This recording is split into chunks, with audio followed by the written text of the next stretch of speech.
Sa sobrang antok ko na sa duty, tropa, hindi ko namalayan nakaidlip pala ako ng saglit.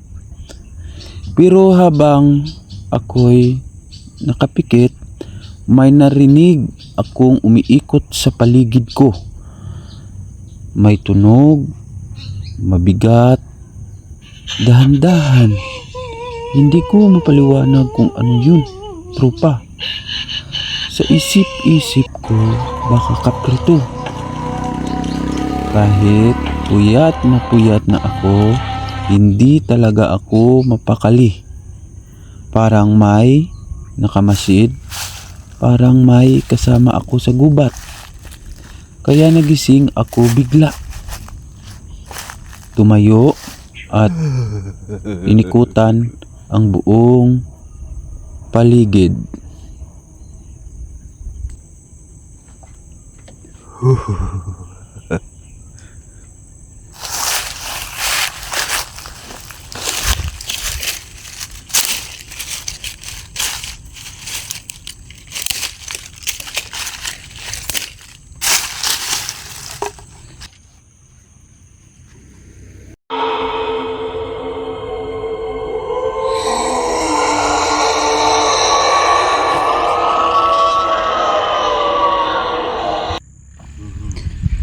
Pero tropa, wala akong nakita. Tahimik ulit ang gubat, parang walang nangyari. Pero yung pakiramdam andun pa rin sa gubat, tropa. At ngayon, mga tropa, umaga na po at tapos na po ang duty ko. Sa loob po ng 12 hours ngayong gabi. Ito na po siguro, mga tropa, yung pinakamahirap kong pinagdadaanan sa buhay ko. Habang po ako naglalakad sa daan, parang masusubsob po ako, mga tropa. Dahil siguro sa puyat na magdamag, walang tulog sa duty. At akala nyo lang yan, mga tropa, lagi po akong nakasmile, pero sobrang bigat na po ng saloobin ko. Parang hindi ko na po makaya. Sobra na po akong nahihirapan sa buhay. Ay, masama pa yung pakiramdam ko, wala pa may makain. Nandito pa sa gitna ng kagubatan. Hindi ko alam kung makaya ko pa ito, mga tropa.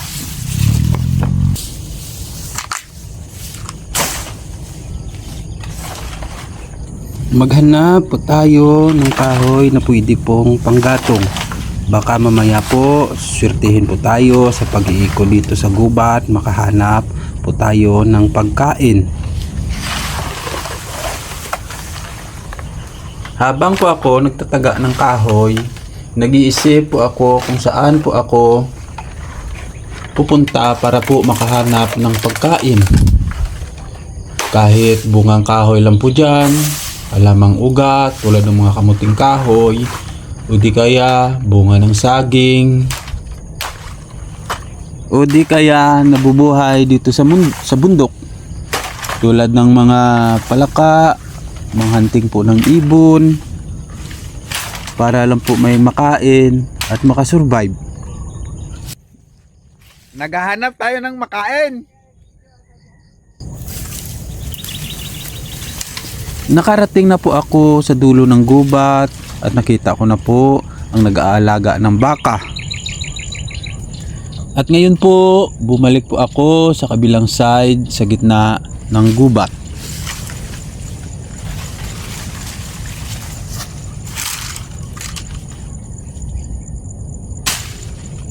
Sa sobra po ng layo ng nalakad ko po dito sa gitna po ng gubat, buti po sa wakas meron po akong nadaanan na tumba na saging na mayroon pong bunga.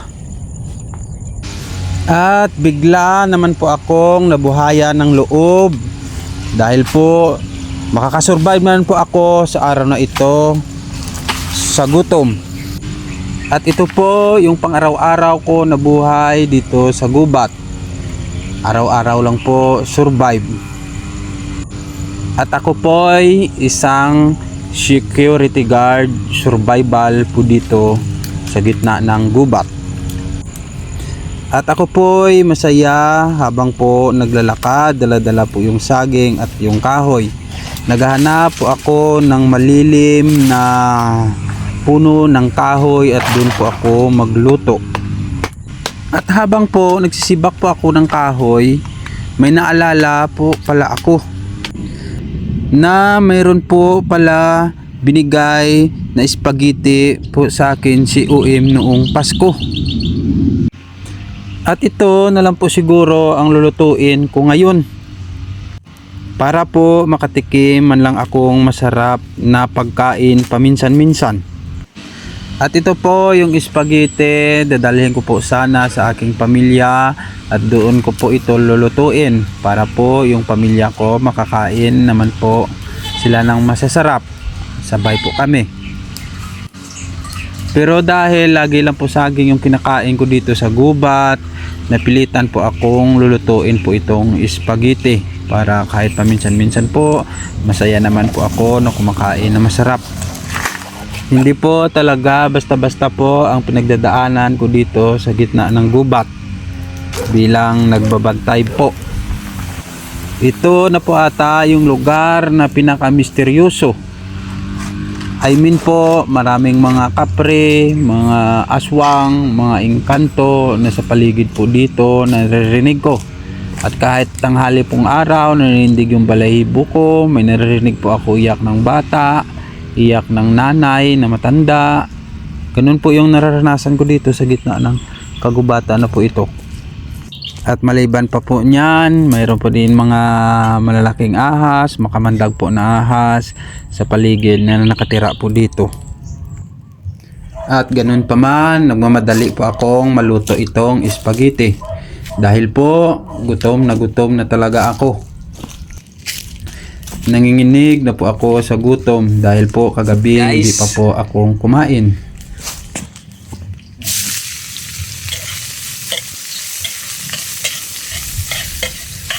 Nandito ako ngayon sa gitna ng gubat, tropa. Patuloy na nag-survival. Ngayon nagigisa na ako ng mga sangkap ng spaghetti. 18 days na ang nakalipas. Noong Pasko pa ito binigay sa akin, 18 araw na ang nakaraan bago ko ito maluto dito sa gubat. Habang ginigisa ko ito ngayon, iniisip ko ang pamilya ko doon. Kamusta na kaya sila? May ginigisa rin kaya sila ngayon o wala? May sakit pa ang isa kong kapatid bilang kuya. Masakit sa dibdib na malayo ako. Bawat halo ko sa kawali parang kasabay ang bigat ng isip ko. Ito ang totoong survival, tropa. Hindi lang sa gubat, kundi sa buhay. Ginawa ko ito hindi lang para sa content, kundi para sa pamilya ko. Para sa kanila, patuloy akong lalaban.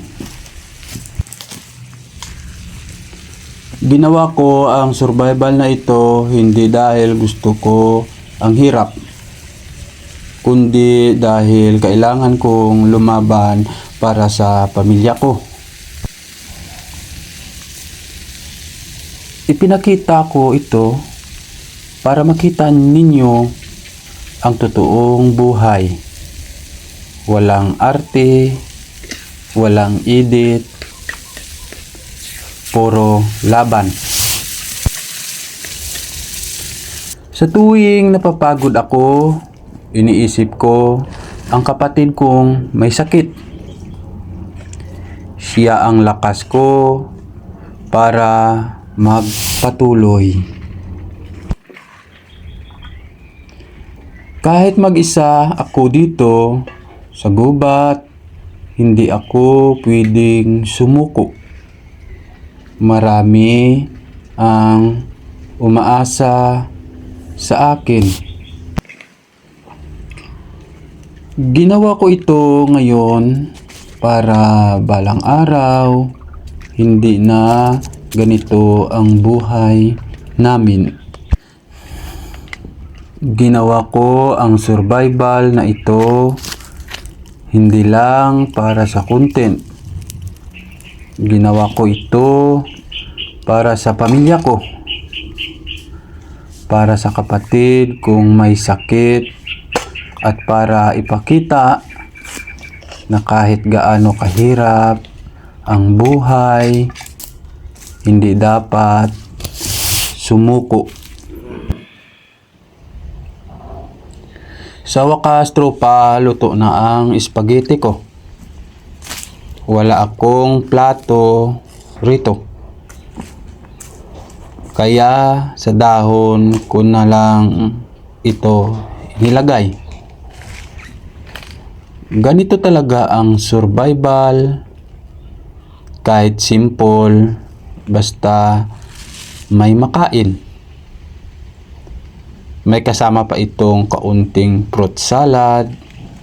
Hindi man kumpleto, pero sapat para kahit papano mapangiti ako. Habang kumakain ako ngayon, masaya ako sandali. Mainit ang spaghetti, presko ang prutas, at sa gitna ng gubat, may pagkain ako. Noong Pasko pa ito, binigay sa akin, 18 araw ang lumipas bago ko ito naluto at makain. Masarap, tropa, lalo na kapag matagal kang gutom. Pero habang kumakain ako sa dahon, mag-isa, unti-unting bumibigat ang dibdib ko. Naalala ko ang pamilya ko doon, kumakain na kaya sila ngayon. May ulam kaya sila, may prutas kaya sila tulad nito. Habang may laman ang dahon ko, iniisip ko kung may laman din kaya ang hapag kainan nila. May sakit pa ang isa kong kapatid.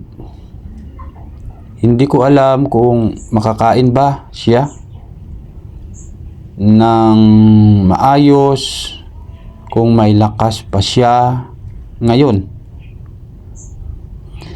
Masakit, tropa. Masaya ang tiyan ko, pero malungkot ang puso ko. Ganito pala ang pakiramdam ng survival. Busog ka, pero mag-isa. Ginawa ko ang lahat ng ito hindi lang para mabuhay dito sa gubat, kundi para habang araw hindi na ako kakain mag-isa sa dahon. Gusto kong kumain kasama ang pamilya ko, sabay-sabay, walang gutom, walang sakit. Hanggang mangyari iyon, lalaban ako araw-araw. Para sa pamilya ko, patuloy akong lalaban. Tropa, ngayong araw, special kahit simpleng paraan lang. 18 days na ang nakalipas mula Pasko. 18 days din nung binigay sa akin yung spaghetti na ngayon ko lang naluluto at kakainin. Hindi ko na-celebrate ang Pasko noon at ngayon dito sa gitna ng gubat, sa simpleng dahon, may kaunting spaghetti, fruit salad at tinapay. Parang maliit na Pasko para sa akin. Habang kinakain ko ito, ramdam ko pa rin ang init ng Pasko.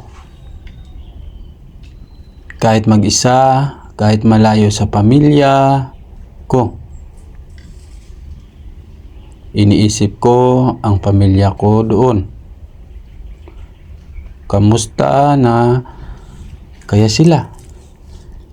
Nakaka-celebrate ba rin kahit simpleng pagkain lang? May kaligayahan ba sa puso nila tulad ng nararamdaman ko ngayon? Ngunit sa kabila ng lungkot, may saya rin. Ito ang belated Christmas ko. At ngayon, kahit New Year na rin, ipagdiriwang ko sa sarili kong paraan. Sa bawat subo, pakiramdam ko parang nakakasama ko rin sila. Kahit sa isip lang. Trupa, ang survival na ito, hindi lang laban sa gutom, kundi sa pangungulila at sa pangarap. Sa balang araw ay sabay-sabay kaming kakain at mag-celebrate ng Pasko at New Year. Kaya ngayon, belated Christmas at New Year. Salamat sa spaghetti, sa tinapay, sa simpleng fruit salad at sa lakas na dala nito sa akin. Patuloy akong lalaban para sa pamilya ko at para sa mga darating pang araw na puno ng saya. Trupa, habang kumakain ako dito sa gitna ng gubat, naisip ko ang ibang tao. May mga tao na maluwag ang buhay, may pagkain, sa misa, maayos ang bahay, komportable, pero namroblema pa rin sila sa maliit na bagay. Stress, reklamo, kahit kumpleto ang lahat sa kanila. Samantalang ako nandito sa gubat, mag-isa, malayo sa pamilya, walang kuryente, walang init, at gutom paminsan. Pero ramdam ko ang saya, trupa. Sabi nga nila, happiness hindi lang sa dami ng mayroon ka, kundi sa kung paano mo pinapahalagahan ang mayroon ka. Simpleng spaghetti sa dahon, kaunting fruit salad, tinapay, maliit lang sa iba, pero para sa akin, regalo ito ng buhay. Natutunan ko dito sa survival na kahit walang marangyang buhay, kahit malayo sa pamilya, pwede kang maging masaya. Kung appreciative ka sa maliit na biyaya, kung grateful ka sa bawat araw na nabubuhay ka. Hindi ko masyadong naisip ang kakulangan, trupa. Ang naisip ko kung paano ko mas ma-enjoy ang ngayon. Paano ko mapapasaya ang sarili ko kahit mag-isa sa gubat. Siguro, trupa, sa dami ng problema ng ibang tao, Nakakalimutan nila ang pinakamahalaga, ang simpleng kaligayahan.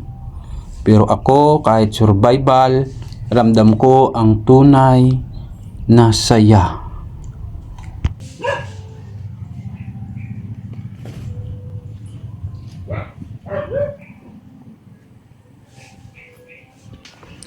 Marami pong salamat sa inyong lahat sa panunood. Please subscribe.